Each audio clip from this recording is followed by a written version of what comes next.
चीन सागर विवाद।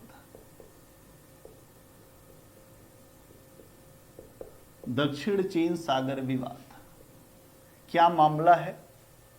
चाइना किस तरीके से यहां पे जो विवाद की स्थितियां पैदा कर रहा है, इसको समझ लो पहले। देखिए, दक्षिण चीन सागर जो है वो बहुत बड़ा संचार का मार्ग है ना। और यहां पर कई द्वीप हैं, जैसे स्पार्टल, पार्शेल, है ना।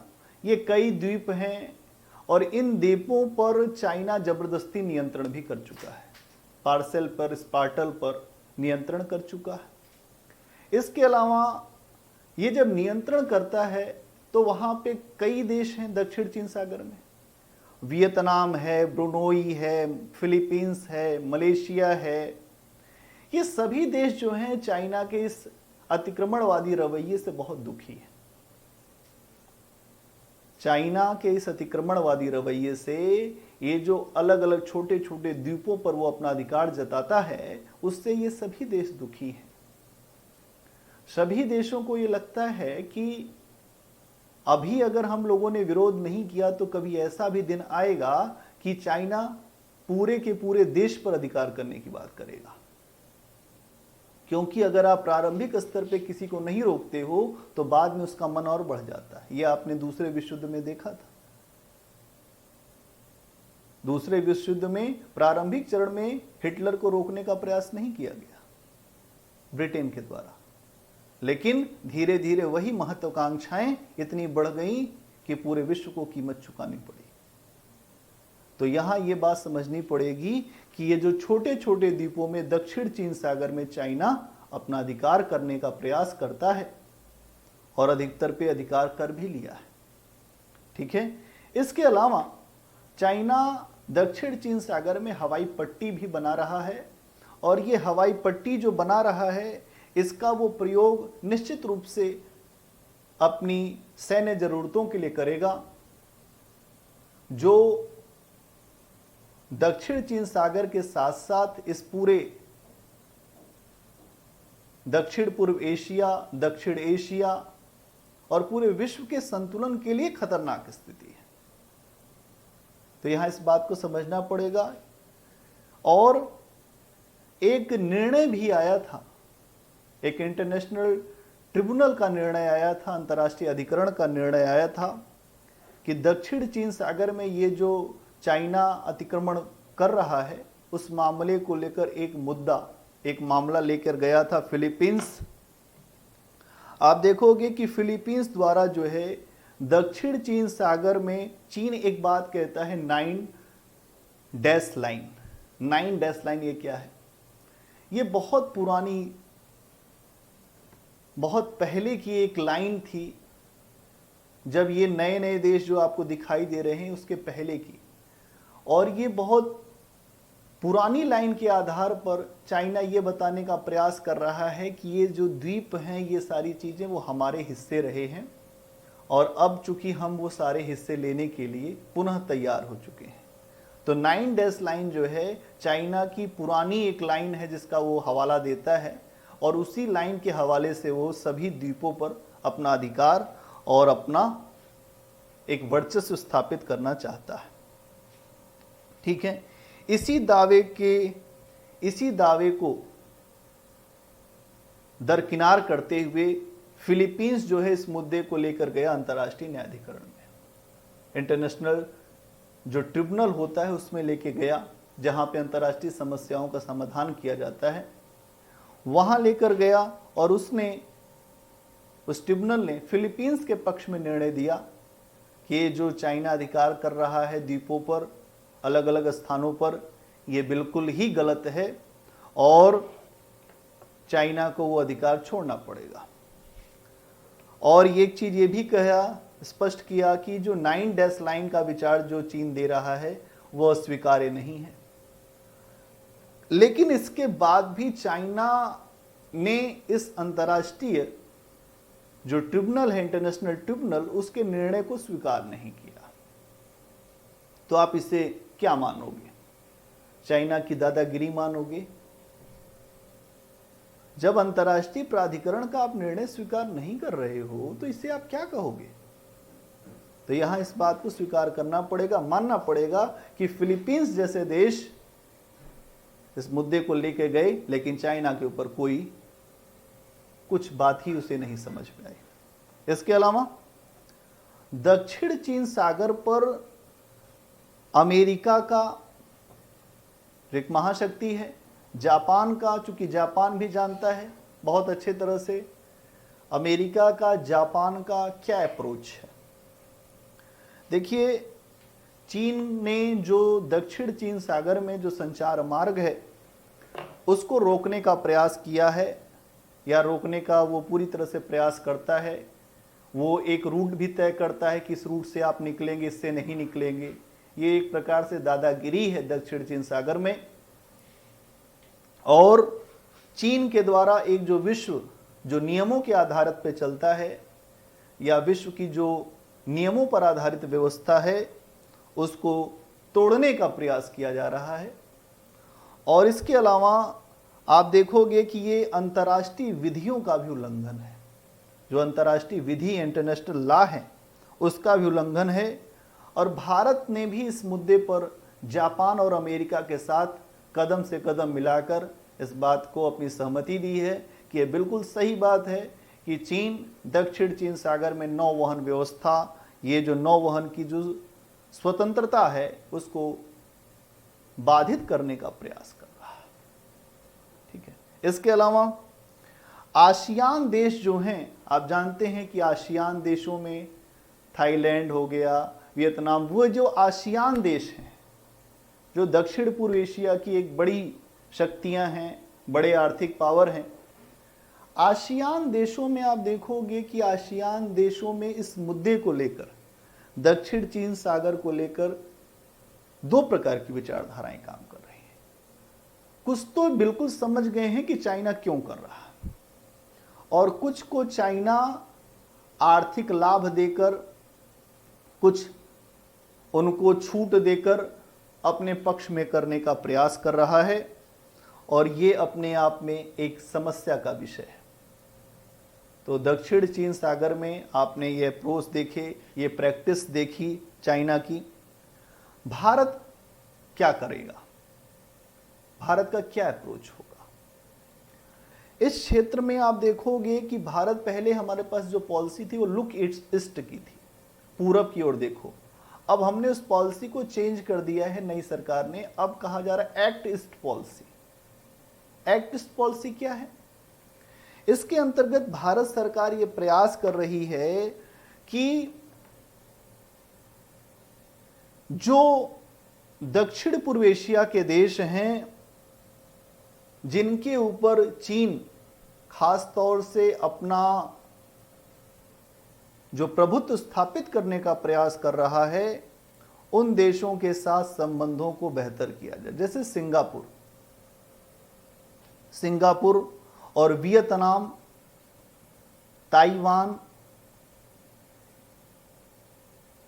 फिलीपींस, ये जो देश हैं, इन देशों के साथ हम एक बेहतर संबंध का विकास करें और इनको मदद दें, इनको सहायता दें, जिससे चाइना को संतुलित करने में आसानी हो। दूसरी बात, दक्षिण चीन सागर में जो चाइना का प्रभाव बढ़ रहा है, उसके तहत वो पूरी स्थितियां अपनी मजबूत कर रहा है। और चीन जो है भारत के पड़ोसी देश पाकिस्तान को भी बड़े मात्रा में, बड़े स्तर पे सैन्य मदद देता रहा है और भारत को कमजोर करने का प्रयास करता है चीन। तो यहां इस बात को समझने की जरूरत है कि अगर भारत को कमजोर करने का प्रयास चीन कर सकता है पाकिस्तान को सहायता देकर, तो क्या भारत नहीं ये प्रयास कर सकता क्या? तो भारत भी इसी प्रयास को करने के लिए अब तैयार हो रहा है और तैयार होना भी चाहिए। कैसे तैयार होगा? भारत ने चीन के पड़ोसी वियतनाम को देखेंगे, एक तो सैन्य संबंध भी उससे बेहतर किया है और बहुत हम उसको सैन्य सहायता भी दे रहे हैं, उपलब्ध करवा रहे हैं। तो इस तरीके से हम चाइना को यहाँ पे काउंटर बैलेंस करते हैं। इसके अलावा भारत का ये मानना है कि नौवहन, जो जहाज चले सागरों में, नौवहन की स्वतंत्रता जो है वो हमेशा बनाए रखनी चाहिए।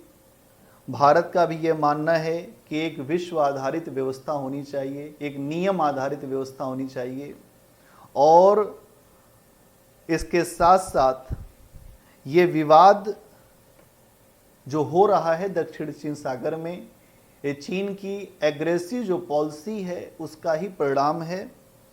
और अगर इसी एग्रेसिव पॉलिसी को ही आप भारत के साथ जो चीन का सीमा विवाद हो रहा है उस पर भी देख सकते हो।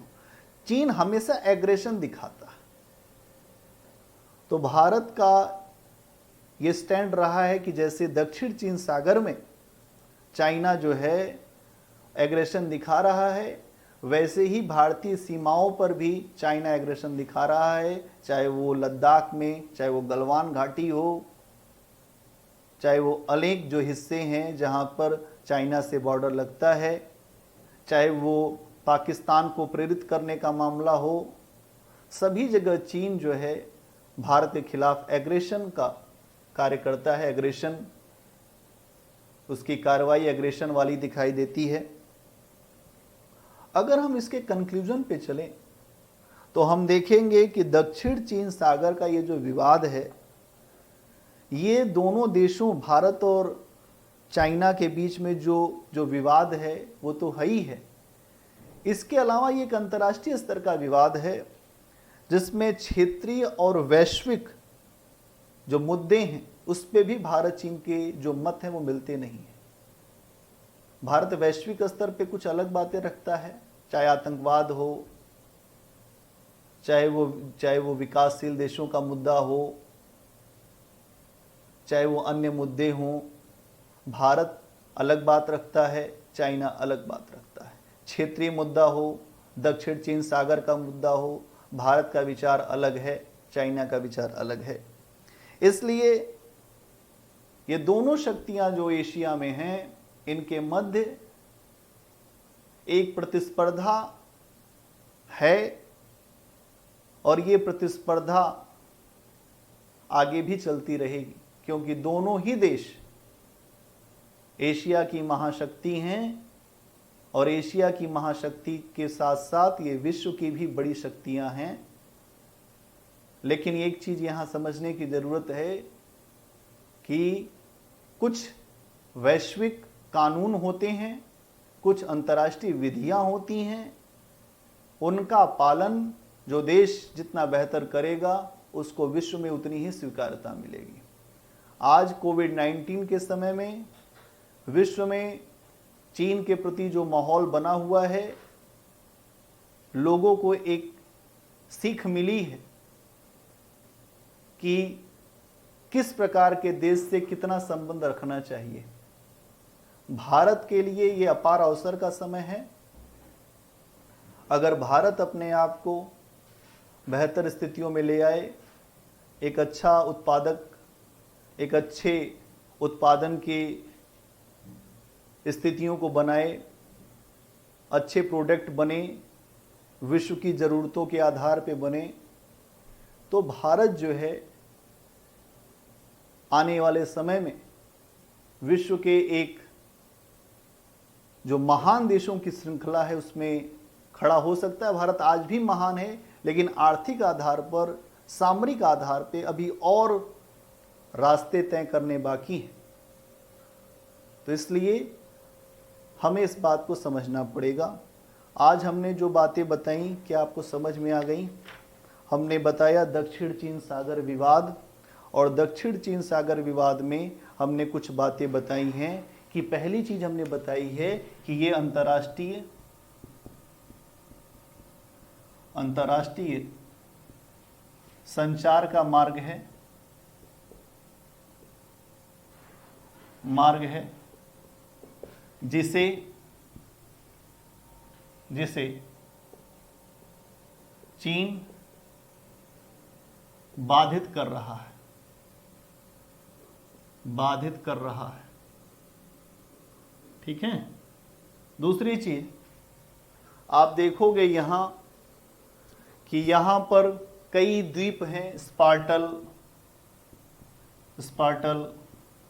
पार्सेल आदि जो द्वीप हैं,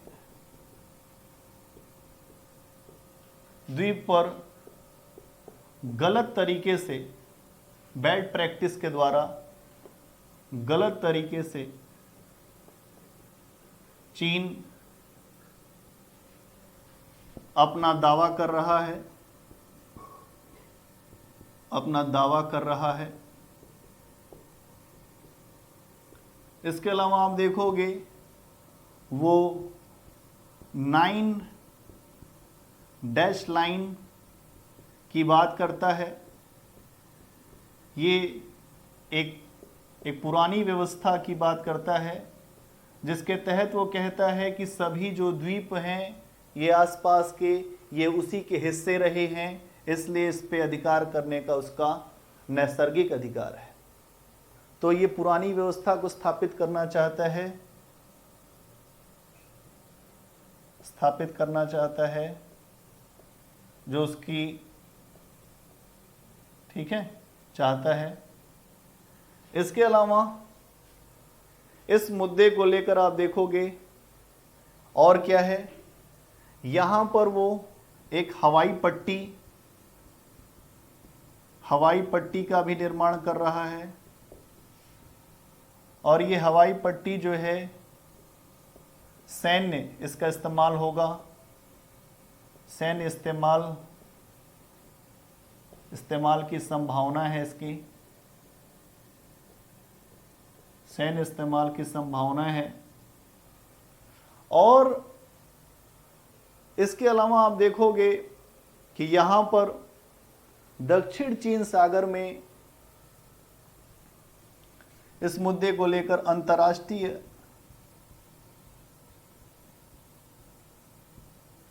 अधिकरण का भी निर्णय आया है। इंटरनेशनल जो आपका होता है ट्रिब्यूनल, अंतर्राष्ट्रीय जो ट्रिब्यूनल होते हैं, उसका निर्णय आया है। क्या इसमें मामला क्या गया था? मामला गया था, आप देखोगे कि जो फिलीपींस है, फिलीपींस दक्षिण चीन सागर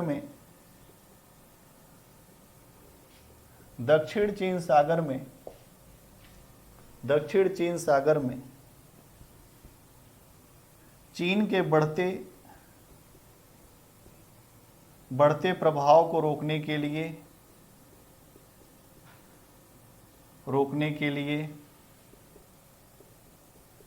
इसके अलावा जो वहां पर द्वीप हैं, द्वीपों पर जो अधिकार अपना वो दर्शा रहा है चीन, उसको रोकने के लिए वो गया।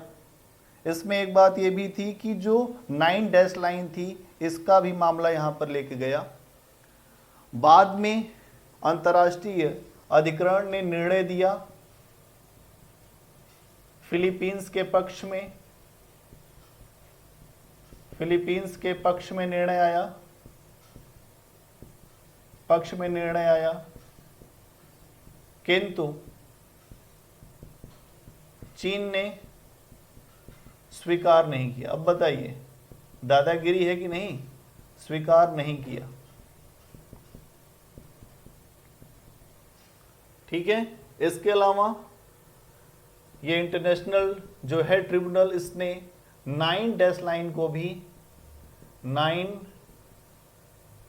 ये जो डैश लाइन है, इसको भी मना कर दिया कि इसका कोई औचित्य नहीं सिद्ध होता। तो ये कुछ बातें हैं जिनको आपने समझा। इसके अलावा मैंने बताया, हो गया होगा।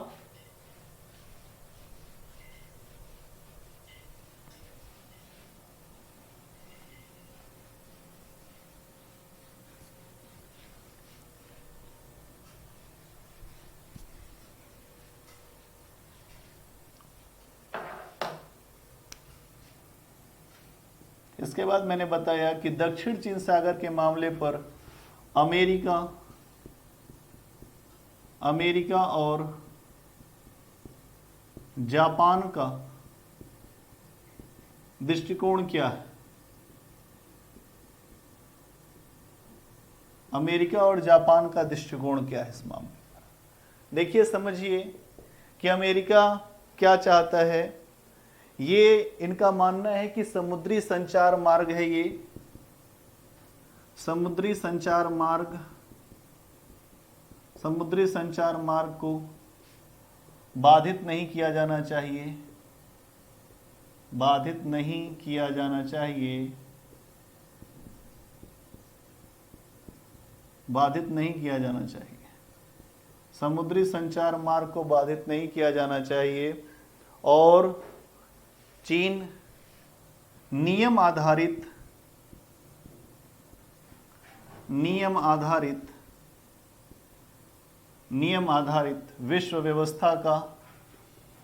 विश्व व्यवस्था का उल्लंघन कर रहा है,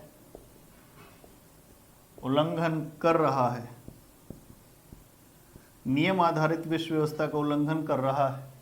ठीक है। और अंतर्राष्ट्रीय, इसको आप ये मानोगे कि अंतर्राष्ट्रीय जो विधि है, इंटरनेशनल लॉ है, अंतर्राष्ट्रीय विधियों का भी इसको उल्लंघन माना जाता है कि अंतर्राष्ट्रीय विधियों का उल्लंघन कर रहा है। और ये बातें हैं। इसके अलावा आसियान देशों को देखोगे तो आसियान देश जो हैं, इनके दो मत हैं। एक तो ये है कि चीन का यह कार्य स्वीकार्य नहीं। कुछ ऐसे हैं जहां आर्थिक सहायता देकर अपने पक्ष में किया गया है। चाइना ने अपने पक्ष में किया। ठीक है। इसके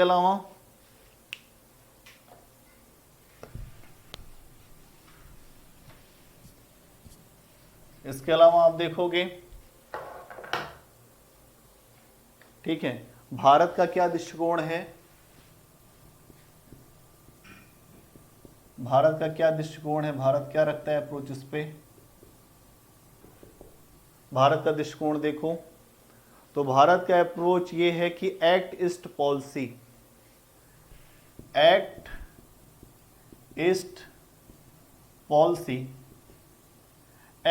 पॉलिसी हम इस्तेमाल कर रहे हैं यहाँ। इसके तहत हम जो सिंगापुर और वियतनाम के साथ अच्छे संबंध बनाने का प्रयास कर रहे हैं। बनाने का प्रयास हो रहा है हमारा प्रयास। सिंगापुर और वियतनाम के साथ अच्छे संबंध बनाने का प्रयास हो रहा है। और ये अच्छे संबंध बेसिकली सैन्य आधार पर हैं, क्योंकि इन देशों में चाइना के प्रति एक विरोध है, एक प्रतिशोध की भावना है। तो यहां पर ये चीज हम कर रहे हैं। और क्या कर रहा है भारत का और मानना है कि चीन सागर में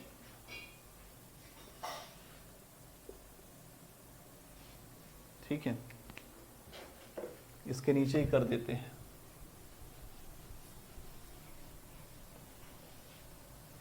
अब देखो दूसरी चीज क्या है कि चीन सागर में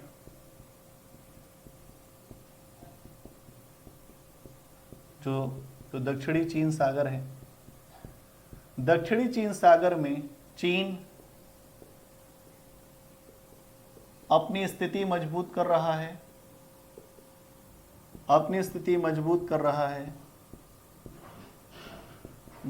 रहा है, और भारत के खिलाफ पाकिस्तान को बड़ी सैन्य सहायता देता है, बड़ी सैन्य सहायता देता है,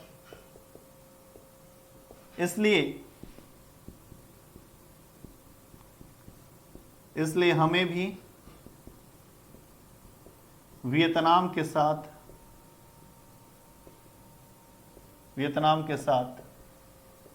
इस प्रकार के संबंध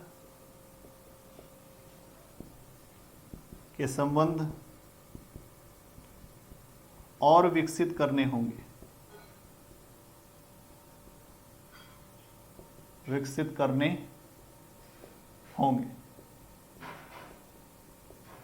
ठीक है। इसमें आप देखोगे सामरिक स्तर पे,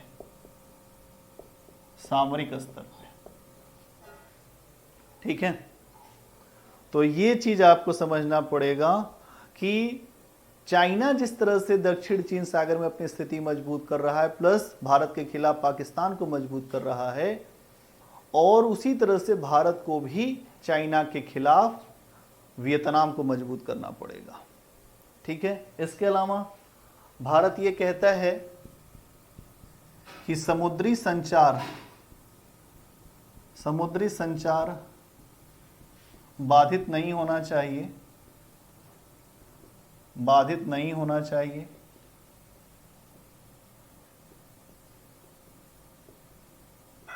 अंतर्राष्ट्रीय विधियों का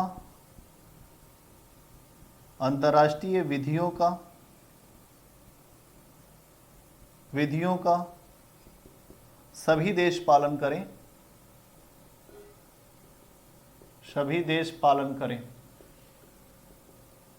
अंतर्राष्ट्रीय विधियों का सभी देश पालन करें,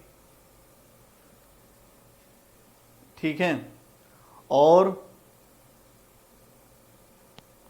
भारत ये भी चाहता है कि दक्षिण चीन सागर में जिस तरह की आक्रामक नीति, इसके बाद यही कर लो कि दक्षिण चीन सागर में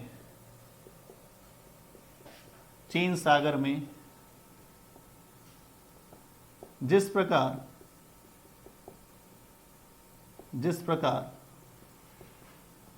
आक्रामक नीति चीन प्रयोग कर रहा है, उससे बहुत सारे जो हैं द्वीप उनका अधिग्रहण भी कर रहा है, प्रयोग कर रहा है। उसी तरह से भारत की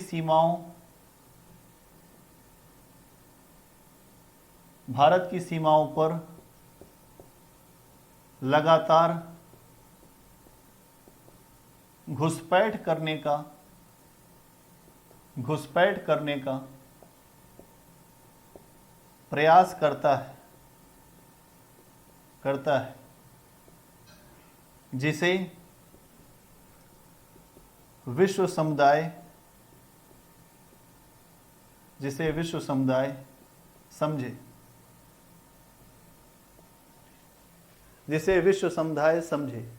जिस बात को विश्व समुदाय को भी समझना चाहिए। तो ये बात यहां पर है कि दक्षिण चीन सागर में आप देखोगे कि ये जो मुद्दा केवल दक्षिण चीन सागर का नहीं है, ये पूरे विश्व का मुद्दा है। एक केवल छोटी बात नहीं है कि वहां उसने कुछ द्वीपों पर अधिकार कर लिया, ये आदत बन गई है चाइना की, और इस आदत के तहत वो ये सब कर रहा है। तो यहां पर मैंने आपको यही बताया कि दक्षिण चीन सागर का मामला क्या है, चाइना का स्टैंड क्या है, भारत का स्टैंड क्या है, अमेरिका और जापान का स्टैंड क्या है, और आगे क्या स्थितियां बनेंगी। विश्व के देशों को ये मिल बैठ के सोचना पड़ेगा कि आज वियतनाम हो, सिंगापुर हो, कंबोडिया हो, कोई देश हो, अगर आज हम नहीं बोलेंगे तो कब बोलेंगे, और जब बोलेंगे तब तक बहुत लेट हो जाएगा। और अगर हमने यही पहले से बोलना सीखा होता तो आज ताइवान जो है, आप देखोगे ताइवान से लेकर कोई भी देश है, तिब्बत को देख लीजिए। तिब्बत पहले चाइना के अंतर्गत नहीं था, स्वायत्त क्षेत्र था। तिब्बत की स्वतंत्रता के लिए बहुत प्रयास वहाँ के लोगों ने किया, आज भी करते हैं। लेकिन हमारी क्या नीति रही है? हमने चीज़ों को देर से समझा है, तो अब उस रणनीति को चेंज करना पड़ेगा। प्रैग्मेटिक दृष्टिकोण के आधार पर संबंधों का निर्धारण होना चाहिए और आप बहुत ही सोच समझ के निर्णय लें, और निर्णय ऐसा होना चाहिए जिससे भारत को और पूरे विश्व को फायदा मिले। एक विश्व में शांति आधारित व्यवस्था स्थापित होनी चाहिए, लेकिन शांति के लिए कहा भी जाता है शांति जो है शक्ति से आती है। तो हम शक्तिशाली बने और उसके बाद ही शांति की बात हो पाएगी। धन्यवाद। आप सभी लोग अपना ध्यान रखिए। मैंने भारत चीन संबंधों पे ये वीडियो इसीलिए बनाया कि आपकी एक अंतर्राष्ट्रीय विषय पर समझ बने। अंतर्राष्ट्रीय विषय किसी एक क्षेत्र की घटना, जैसे ये दक्षिण चीन सागर की घटना है, तो केवल दक्षिण चीन सागर का मामला नहीं है, ये मामला विश्व का मामला है।